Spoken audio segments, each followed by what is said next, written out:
నమస్తే, నేను Kavita. Welcome to I dream.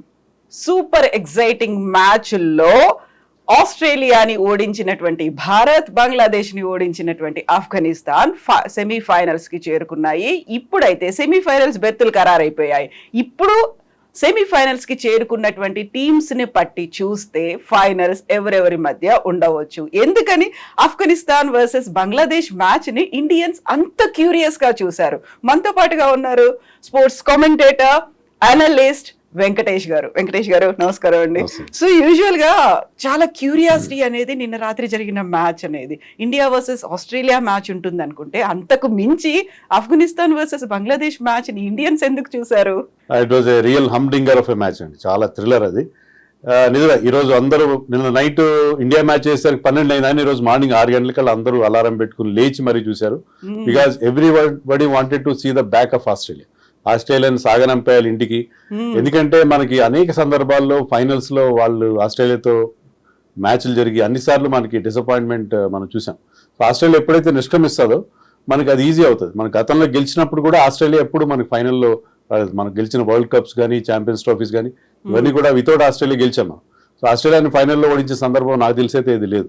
So అనేక సందర్భాల్లో ఫైనల్లో ఆస్ట్రేలియా చేతిలో ఓడిపోయాం.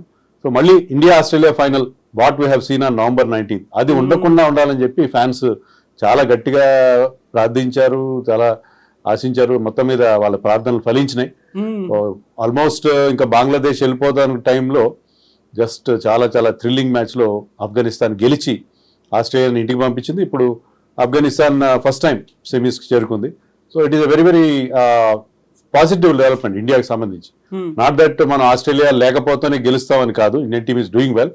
కానీ ఏంటంటే మనకి సైకలాజికల్ గా ఒక మెంటల్ బ్లాక్ ఉంది అగేన్స్ట్ ఆస్ట్రేలియా. సో ఆస్ట్రేలియా లేకపోవడంతో ఏంటంటే ఇండియాకి కాస్త మార్గం సుగమం అవుతుందని చెప్పి మనం కెన్ ఎక్స్పెక్ట్. ఒకప్పుడు అలాగే ఉండదు. ఈ T20 వరల్డ్ కప్ లో కూడా ఇండియా వర్సెస్ పాకిస్తాన్ మ్యాచ్ ని అంత క్యూరియస్ గా చూసారు. సో పాకిస్తాన్ ముందుగానే వెళ్ళిపోయింది, ఇప్పుడు నాకౌట్ లో ఆస్ట్రేలియా వెళ్ళిపోయింది అనుకున్నప్పుడు సెమీఫైనల్స్ నెక్స్ట్ ఫైనల్స్ ఎలా ఉంటుంది అనుకుంటున్నారు మీరు? సెమీఫైనల్లో మనకు అంత ఈజీ కాదు, ఎందుకంటే England is a tough opponent. మనం ఒక్కసారి వెనక్కి వెళ్తే 2022లో లాస్ట్ T20 వరల్డ్ కప్ లో ఇంగ్లాండ్ చేతిలో మనం చిత్తుగా ఓడిపోయాం. 10 వికెట్స్ తేడాతో వాళ్ళు గెలిచారు. మనం 164 ఎంతో చేసాం ఫస్ట్ బ్యాటింగ్ చేసి. వాళ్ళు ఒక్క వికెట్ కూడా కోల్పోకుండా ఇంకా 2-3 ఓవర్స్ టు స్పేర్ ఈజీగా ఆ టార్గెట్ రీచ్ అయిపోయారు. సో ఆ చేదు అనుభవం మనకి ఎలాగ ఉంటుంది. But is a different tournament, different team. So ఈసారి అది రిపీట్ కాకుండా ఉంటుందని చెప్పి మనం ఎక్స్పెక్ట్ చేయొచ్చు. ఎందుకంటే ఇండియన్ టీమ్ ఈసారి they are performing much much better. England అతి కష్టం మీద సెమీస్ కి చేరుకుంది. So India will definitely start as favourites. అక్కడ కండిషన్స్ ఇప్పుడు మనకి ఎక్కడైతే ఈ సెమీఫైనల్ జరుగుతుంది గయానాలో యూజువల్లీ స్పిన్నర్స్ చాలా హెల్ప్ ఉంటుంది. ఇంగ్లాండ్ టీంలో కూడా మంచి స్పిన్నర్స్ ఉన్నారు. But I think spin has been our strength. So మన స్పిన్నర్స్తో ముఖ్యంగా కుల్దీప్ యాదవ్ ఇప్పుడున్న ఫామ్తో I think India will start as favourites అని అనుకోవచ్చు సెమీఫైనల్. సో ఇప్పుడు ఆఫ్ఘనిస్తాన్ చాలా పసికూన అనుకుంటారు, అలాంటిది వెరీ ఫస్ట్ టైం సెమీఫైనల్ కి వెళ్ళడం. సో ఫైనల్ కూడా వెళ్తుంది అనేటువంటి అంచనాలు ఉన్నాయి. వరల్డ్ మన దగ్గర ఉన్నటువంటి ఫార్మర్ క్రికెటర్స్ కూడా అదే మాట చెప్తున్నారు. ఎలా చూస్తున్నారు దాన్ని? వాట్ ఇఫ్ ఆఫ్ఘనిస్తాన్ ఫైనల్స్ కి వెళ్తే? It will be like a dream, ఒక ఫెయిరీ టేల్ అవుతుంది. బట్ ఆఫ్ఘనిస్తాన్ కి ఆ కేపబిలిటీ అయితే ఉన్నది. వాళ్ళకి ఇంటర్నేషనల్ ఎక్స్పీరియన్స్ తక్కువ కావచ్చు. వాళ్ళు ఎక్కువగా మిగతా దేశాలు కానీ బయలాటరల్ సిరీస్ లో ఆడరు, అసలు పిలవరు కూడా ఎవరు వాళ్ళని, ఎందుకంటే వాళ్ళకి అంత గ్లామర్ లేదు కాబట్టి. బట్ అక్కడ ఉన్న క్రికెటర్స్ అన్ని మనకి ఫెమిలియర్ నేమ్స్. రషీద్ ఖాన్ కానీ, మహమ్మద్ నబీ, గుర్బాజ్, వీళ్ళందరూ IPL ఆడతారు. వరల్డ్ వైడ్ జరిగే అన్ని T20 లీగ్స్ లో ఆడతారు. ముఖ్యంగా వాళ్ళు ఇక్కడ క్యారిబియన్ లో, వెస్టిండీస్ లో క్యారిబియన్ ప్రీమియర్ లీగ్ అని జరుగుతుంది ఎవ్రీ ఇయర్. దాంట్లో వాళ్ళు అందరూ కూడా ఆడతారు. సో వాళ్ళకి ఇక్కడ కండిషన్స్ బాగా తెలుసు వాళ్ళు. సో ఎక్కడైనా రాణించగల వాళ్ళకి స్పిన్నర్స్ ఉన్నారు. ఇటీవల కాలంలో వాళ్ళ పేస్ బౌలర్స్ ఫజల్ హక్ ఫరూకీ కానీ, నవీనుల్ హక్ కానీ, గుల్బదన్ నయీబ్ కానీ వాళ్ళు కూడా చాలా బాగా షైన్ అవుతున్నారు. సో ఇప్పుడు this Afghanistan team is looking very very strong. బ్యాటింగ్లో కొంత ప్రాబ్లం వాళ్ళకు ఉన్నది. But somebody like Gurbaz and చివర్లో రషీద్ ఖాన్ వీళ్ళు చాలా బాగా పర్ఫామ్ చేస్తున్నారు. ఈ రోజు మ్యాచ్లో కూడా మనం చూస్తే అగేన్స్ట్ బంగ్లాదేశ్ రషీద్ ఖాన్ చివర్లో వచ్చి కొట్టిన 3 సిక్సర్లు, that was the difference between the two team. Rashid Khan చాలా అండర్ రేటెడ్ బ్యాట్స్మెన్ యాక్చువల్గా, but he's a top class allrounder. ముఖ్యంగా చివర్లో వచ్చి అతను ఆడినంత బాగా అతను ఒక అద్భుతమైన ఫినిషింగ్ టచ్ ఎలాగైతే ఇస్తాడో. We talk more about Dhoni, but Rashid Khan is no less. Rashid Khan is a very very good finisher. So Rashid Khan చేస్తున్నది అదే. And he has taken 4 wickets, ఆ 3 సిక్స్లు కొట్టడం కాకుండా. So he's the hero of this win. So మనం నిన్నటి ఆస్ట్రేలియా వర్సెస్ ఇండియా మ్యాచ్ చూసుకుంటే Rohit Sharma 92 runs చేశాడు. సో రికార్డ్స్ కూడా క్రియేట్ అయ్యాయి ఇప్పటిదాకా. T20లో హైయెస్ట్ 6లు కావచ్చు, రన్స్ కావచ్చు, ఇవన్నీ చూసుకుంటే నిన్నటి పర్ఫార్మెన్స్ ఇండియన్ టీమ్ ఎలా ఉంది? మనం గతంలో కూడా మాట్లాడుకున్నాం రోహిత్ శర్మ ఫామ్ గురించి, ఫామ్ లో లేడన్నట్టుగా మాట్లాడుకున్నాం. కానీ what we have seen was vintage Rohit Sharma. Rohit Sharma ఇలాగ ఆడతాడు, 6 సీటింగ్, 8 సిక్స్లు కొట్టాడు. 8 సిక్స్లు కొట్టడం అంటే ఆషామాషి విషయం కాదు. అక్కడ ఉన్న బౌలర్స్ ఎవరు?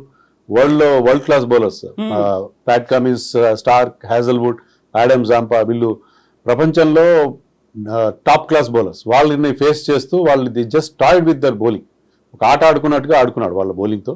అద్భుతమైన పర్ఫార్మెన్స్ రోహిత్ శర్మ నుంచి. ఎందుకంటే ఆ రిస్క్ తీసుకున్నాడు, ఆ రిస్క్ రివార్డ్ బాగా దొరికింది, అది డెఫినెట్గా దొరికింది. అంత ఇంపార్టెంట్ మ్యాచ్లో అంత హై రిస్క్ గేమ్ ఆడడం అనేది అతనికే చెల్లింది. కెప్టెన్గా అతను కనుక ఫెయిల్ అయి ఉంటే, స్టార్టింగ్లో ఒక సెకండ్ ఓవర్లో థర్డ్ ఓవర్లో ఓడిపోయి ఉంటే, అవుట్ అయి ఉంటే, అందరూ అతని మీద చాలా విమర్శలు కురిపించారు, ట్రోల్ చేసి ఉండేవారు. But he has taken that risk, he has taken that gauntlet. So అద్భుతంగా పర్ఫామ్ చేశారు Rohit Sharma. Innings one of the best innings in T20 క్రికెట్గా చెప్పుకోవాలి, అట్లీస్ట్ ఇండియా పాయింట్ ఆఫ్ వ్యూలో. ఎందుకంటే అంత టఫ్ మ్యాచ్లో 92 ఆఫ్ 41 balls, 224 అంత strike rate, that was really wonderful. One of the best knocks. ఎందుకంటే రోహిత్ శర్మకి 4-5 సెంచరీలు ఉన్నాయి ఈ ఫార్మాట్లో, కానీ వాటన్నిటికంటే కూడా ఇది చాలా ఇంపార్టెంట్ నాకు అని చెప్పాలి. సో బౌలర్లు కూడా ఒకవైపు బుమ్రా, మరోవైపు కుల్దీప్ యాదవ్, ఈ ఇద్దరు కూడా ప్రతి మ్యాచ్ లో ఆల్మోస్ట్ 3 వికెట్స్ తీస్తున్నట్టుగా కనిపిస్తోంది యావరేజ్ గా. ఎలా ఉండబోతోంది నెక్స్ట్ మ్యాచ్ అనేది? ఇప్పుడు ఈ వరల్డ్ కప్ లో బెస్ట్ ఫాస్ట్ బౌలర్ ఎవరంటే బుమ్రా. ఓవరాల్ గా తీసుకున్న best bowler Bumrah. Best spinner ఎవరంటే కుల్దీప్ యాదవ్. కుల్దీప్ యాదవ్ మనకి గ్రూప్ స్టేజ్ లో ఆడలేదు, ఎందుకంటే అక్కడ న్యూయార్క్ లో జరిగినప్పుడు అక్కడ పేస్ బౌలర్కి అనుకూలం కాబట్టి అక్కడికి అతను అవకాశం ఇవ్వలేదు. ఎప్పుడైతే అతను ఈ సూపర్ 8లో పిక్చర్లోకి వచ్చాడో ప్రతి మ్యాచ్లో వికెట్స్ ఇస్తున్నాడు, కీలకమైన వికెట్స్ ఇస్తున్నాడు, బ్రేక్ త్రూస్ ఇస్తున్నాడు, ఒక ఇంపార్టెంట్ పార్ట్నర్షిప్స్ బ్రేక్ చేయడం మనం చూసాం. సో ఈ పర్టికులర్ మ్యాచ్లో అతను తీసిన వికెట్లు, మిచెల్ మార్ష్ కానీ, మ్యాక్స్వెల్ కానీ, అది ఆల్మోస్ట్ మ్యాచ్ని టర్న్ చేసి game changing moments. So Kuldeep Yadav in the middle overs and Bumrah in the beginning and at the death. So ఇది మనకున్న స్ట్రెంత్. మిగతా వాళ్ళు సపోర్ట్ చేస్తున్నారు. ఇప్పుడు హర్షదీప్ కూడా ప్రతి మ్యాచ్లో వికెట్స్ ఇస్తున్నాడు, అతను one of the top wicket takers ఇప్పుడు హర్షదీప్. అండ్ హార్దిక్ పాండ్యా కానీ, అక్షర్ పటేల్, వీళ్ళందరూ కూడా అతను సపోర్ట్ చేస్తారు. ఒక్క రవీంద్ర జడేజా ఫామ్ మనకి చాలా వరీయింగ్ ఫ్యాక్టర్ అయిపోయింది. రవీంద్ర జడేజా బ్యాటింగ్లో కానీ బౌలింగ్లో కానీ అతనుకున్న క్యాలిబర్, అతనుకున్న ఎక్స్పీరియన్స్ తగిన పర్ఫార్మెన్స్ రావట్లేదు. బట్ వేరాజ్ అక్షర్ పటేల్ ఆ గ్యాప్ని ఫిల్ చేస్తాడు. Similar kind of skill set. అతను కూడా left arm spinner, left hand batsmen.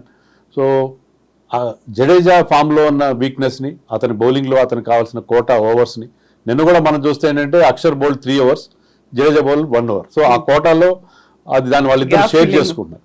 So Axar Patel ఆ గ్యాప్ని ఫిల్ చేస్తాడని చెప్పాలి. And he has taken a wonderful catch. Single hand తో తీసుకున్నాడు. బౌండరీ లైన్ మీద పూర్తిగా తన ఫుల్ హైట్కి రైజ్ అయ్యి ఆ తీసుకున్న catch to dismiss Mitchell Marsh. చాలా చాలా ఇంపార్టెంట్ క్యాచ్. అది క్యాచెస్ విన్ మ్యాచెస్ అంటే that catch won us the match actually. So ఇప్పుడు ఇంగ్లాండ్ టీం ఎలా ఉంది? ఫస్ట్ సెమీఫైనల్ ఉండబోతోంది ఇండియా వర్సెస్ ఇంగ్లాండ్ అనేది. ఇంగ్లాండ్ టీం ఆశించిన స్థాయిలో పర్ఫామ్ చేయట్లేదు. వాళ్ళకున్న ఆల్రౌండర్స్ చూస్తే ఏంటంటే spin bowling allrounders, seam bowling allrounders బోల్డ్ అంతమంది ఉన్నారు. శామ్ కరన్ కావచ్చు, లియామ్ లివింగ్స్టన్, మొయిన్ అలీ, వాళ్ళ బ్యాట్స్మెన్ బట్లర్ కానీ, లేకపోతే fast bowlers Jofra Archer, Mark Wood. So మంచి ఎక్స్ట్రీమ్ పేస్ ఉండే బౌలర్స్ ఉన్నారు, మంచి ఎక్స్పీరియన్స్ ఉన్న జోర్డన్ లాంటి బౌలర్స్ కూడా ఉన్నారు. Jordan already got hattrick also. So వాళ్ళ టీం చాలా బాగుంది ఆన్ పేపర్, కానీ ఎందుకో వాళ్ళు అంత బాగా పర్ఫామ్ చేయట్లేదు. పర్టికులర్లీ ఇక్కడ స్లో వికెట్స్తో వాళ్ళు కొద్దిగా సతమతం అవుతున్నట్టుగా మనకు అనిపిస్తుంది. They have done very well against smaller teams, but పెద్ద టీమ్స్కి అగేన్స్ట్గా వాళ్ళు కొద్దిగా స్ట్రగుల్ అవ్వడం మనం చూసాం. So I think India will definitely start as favourites in the semifinal. But England విషయంలో చాలా జాగ్రత్తగా ఉండాలి, ఎందుకంటే నాకౌట్లో ప్రెషర్ ఖచ్చితంగా మన మీద ఉంటుంది. వాళ్ళు డిఫెండింగ్ ఛాంపియన్ అయినప్పటికీ కూడా ఇండియాలో ఉన్న ఎక్స్పెక్టేషన్స్, ఎప్పుడైతే మన టీం అన్బీటన్గా వెళ్ళిందో, లాస్ట్ టైం కూడా వన్డే వరల్డ్ కప్లో కూడా అలాగే అయింది, మనం ఫైనల్ వరకు అన్బీటన్గా వెళ్ళాం. సో ఎక్స్పెక్టేషన్స్ ఆటోమేటిక్గా రైజ్ అవుతాయి. Particularly after we have defeated Australia, ఈ ఎక్స్పెక్టేషన్స్ చాలా పెరుగుతాయి. సో ఆ ప్రెషర్ చాలా ఉంటుంది. ఆ ప్రెషర్ని మన వాళ్ళు ఎలా తట్టుకుంటారు, ఎలా హ్యాండిల్ చేస్తారు అనేది చూడాలి. సో అన్బీటెన్ లా మనతో పాటుగా ఉంది ఇప్పటిదాకా సౌత్ ఆఫ్రికా కూడా ఉంది. సౌత్ ఆఫ్రికా వర్సెస్ ఆఫ్ఘనిస్తాన్ అంటే అక్కడ ఎలా ఉంటుంది అనుకుంటున్నారు మీరు మ్యాచ్? అంటే ఇప్పుడు ఆఫ్ఘనిస్తాన్ ఉన్న స్టేజ్ లో వాళ్ళని ఆపడం చాలా కష్టం అని. ఎందుకంటే ఆ ఆస్ట్రేలియన్ వాళ్ళు ఓడించిన తీరు, ఒక టఫ్ మ్యాచ్ లో వాళ్ళు గెలిచినప్పుడు ఆటోమేటిక్ గా అది వాళ్ళ చాలా మొరల్ బూస్టింగ్ గా ఉంటుంది. సో ఇప్పుడు వాళ్ళు ఉన్న పొజిషన్ లో వాళ్ళని ఆపడం సౌత్ ఆఫ్రికా చాలా కష్టం. South Africa is very strong team. ముఖ్యంగా వాళ్ళు బౌలింగ్ లో చాలా స్ట్రెంత్ ఉంది. బ్యాటింగ్ లో కూడా డికాక్ ఫామ్ కానీ, మార్క్రమ్ కూడా ఫామ్ లోకి వచ్చాడు. Klaasen is very good player. So ఆ టీంకి ఆ ఎబిలిటీ ఉంది. కానీ ఒక్కటే ఏంటంటే వాళ్ళకి ఆ ట్యాగ్ ఉంది, చోకర్స్ అని చెప్పి. వాళ్ళు నాకు తెలిసినంత వరకు ఐసీసీ టోర్నమెంట్లో నాకౌట్స్లో చాలా తక్కువ మ్యాచ్లు గెలిచారు, 1-2 గెలిచుంటారు. వాళ్ళు నాకౌట్ స్టేజ్లో చెతికల పడ్డం అనేది it is become a routine. So ఈసారి ఏమైనా ఆ ట్రెండ్ని బ్రేక్ చేస్తారా అనేది చూడాలి. లేని పక్షంలో అప్పుడు ఆఫ్ఘనిస్తాన్ ఆడుతున్న తీరు, వాళ్ళు చూపిస్తున్న టీమ్ స్పిరిట్, ఇవన్నీ చూస్తుంటే ఏంటంటే I think Afghanistan might be our opponent in final if India beats England. So అది కూడా పాసిబిలిటీ ఉండే అవకాశం ఉంది. సో ఇప్పుడు ఆతిథ్యం ఇస్తున్నటువంటి వెస్టిండీస్ లేదు, ఒకవైపు పాకిస్తాన్ లేదు, మరొక వైపు ఆస్ట్రేలియా లేదు. బట్ అన్ఎక్స్పెక్టెడ్ గా వచ్చినటువంటి ఆఫ్ఘనిస్తాన్ ఈ మ్యాచ్లు ఇవన్నీ చూసిన తర్వాత, ఈ టీమ్స్ చూసిన తర్వాత మీరు చెప్పినట్టుగా ఒక క్యూరియాసిటీ అనేది ప్రతి ఒక్కరిలోనూ ఉంటుంది. ఆ టెన్షన్ ని కంట్రోల్ చేసుకోవాల్సినటువంటి అవసరం, ఈ ప్రెషర్ ఎక్కువ అవుతుంది కాబట్టి ఇండియన్ టీం మీద.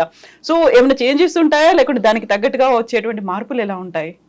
శివం దుబే ప్లేస్ విషయంలో నాకైతే ఐఎమ్ నాట్ హ్యాపీ. నేనే కాదు, మన ఫ్యాన్స్ కూడా ఎవరు నాట్ హ్యాపీ. అతనికి ఒక స్పెసిఫిక్ మిషన్ ఇచ్చారు, ఏంటంటే స్పిన్నర్స్ కి అగేన్స్ట్ గా 6లు కొట్టమని చెప్పి. కానీ అలా కావట్లేదు. ఈ మ్యాచ్ లో కూడా అగేన్స్ట్ ఆస్ట్రేలియా కూడా అతను ఒక 20-25 రన్స్ చేశాడు.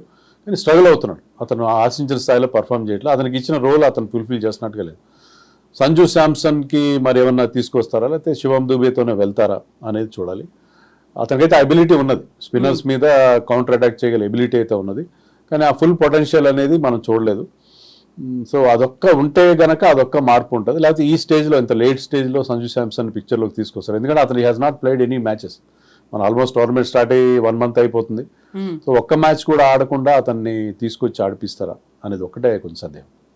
సో 4 days లో తేలిపోతుంది సెమీఫైనల్స్ ఏంటి, ఆ తర్వాత ఫైనల్స్ ఏంటి అనేది. ఒక క్యూరియాసిటీ, యాంగ్జైటీ క్రికెట్ లవర్స్ లో, at the same time pressure అనేది కూడా టీంల మీద ఉంటుంది కాబట్టి దాన్ని కొంచెం వాళ్ళు బ్యాలెన్స్ చేసుకోవాల్సినటువంటి అవసరం అయితే ఉంటుంది. So Rohit Sharma, Virat Kohli, because they have played, they have seen it, they have been there, seen it all. వాళ్ళకి అన్ని చాలా ఇలాంటి ఎన్నో చూశారు. వాళ్ళు గైడ్ చేయాలి, యంగ్స్టర్స్ ని గైడ్ చేయాలి. వాళ్ళు ఎలాగైతే రోహిత్ శర్మ లాస్ట్ మ్యాచ్ లో ఆస్ట్రేలియా మీద ఈ let from the front, so ఆ ప్రెషర్ అంతా తన భుజాల మీదకి వేసుకుని ఎలా టీంని ముందుకు నడిపించాడో, మరి సెమీఫైనల్లో కూడా వీళ్ళిద్దరూ చాలా కీలకమైన ప్లేయర్స్ అవుతారు. టీంలో అందరు యంగ్స్టర్స్ ఇవ్వకుండా వీళ్ళకి ఎందుకు ఛాన్స్ ఇచ్చారంటే, both of them might be playing their last ICC event, last world cup.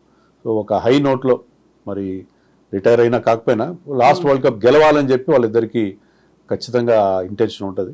So వాళ్ళిద్దరి పర్ఫార్మెన్స్ చాలా కీలకం కాబోతుంది మనకి ఈ సెమీఫైనల్ అండ్ ఫైనల్ నాకౌట్ స్టేజ్లో. సో ఈ నాకౌట్ అనేది కొంచెం బయటకు వచ్చిన తర్వాత, అంటే లైక్ సెమీఫైనల్ మ్యాచ్ ఇంగ్లాండ్ తో బయటకు వచ్చిన తర్వాత అందరూ అనుకుంటున్నట్టుగా ఇదే జరగచ్చా, ఇండియా వర్సెస్ ఆఫ్ఘనిస్తాన్ మ్యాచ్ ఫైనల్లో? బాగుంటుంది. ఇండియా వర్సెస్ ఆఫ్ఘనిస్తాన్ వస్తే మనం ఒకవేళ ఇండియా ఓడిపోయినా కూడా అంత ఎక్కువగా ఫీల్ కాం. ఒక చిన్న దేశం ఆఫ్ఘనిస్తాన్, ఎప్పుడు కల్లోల ప్రాంతం, అది ఎప్పుడు యుద్ధాలు, తర్వాత బాంబు దాడులతో ఉండే ప్రాంతంలో వాళ్ళకి అదొక ఎంకరేజ్మెంట్ గా ఉంటుంది. అలాంటి టీం గెలిస్తే కూడా will not feel bad about that. So Afghanistan ఒక 2 ఏషియన్ కంట్రీస్ మధ్య జరిగే ఫైట్ కూడా చాలా ఇంట్రెస్టింగ్ గా ఉండబోతుంది. సో ఐడియల్ సిచ్యుయేషన్ అది, India Afghanistan final and India lifting the trophy. So అది అందరూ ఆశించే పరిస్థితి. ఎందుకంటే ఆఫ్ఘనిస్తాన్ మీద మనకున్న ఇంపెకబుల్ రికార్డ్, మనం ఒక్కసారి కూడా టెస్ట్లో కానీ, T20sలో కానీ, 1 daysలో కానీ ఆఫ్ఘనిస్తాన్ మీద ఎప్పుడూ ఏ స్థాయిలో కూడా ఓడిపోలేదు. మనం ఆడే అన్ని మ్యాచ్లో గెలిచి అన్బీటన్ రికార్డు ఉంది. సో దాన్ని మెయింటైన్ చేస్తూ మనం గెలిచే అవకాశం ఉంటుంది. సౌత్ ఆఫ్రికా వచ్చినా సరే, సౌత్ ఆఫ్రికా మీద కూడా మనం గెలిచే అవకాశం ఖచ్చితంగా ఉంటుంది. ఎందుకంటే వాళ్ళకంటే కూడా we have a better spin bowling attack అని అనుకుంటున్నాను. ఎస్ వెంకటేష్ గారు, థ్యాంక్ యూ సో మచ్ అండి. Thank you.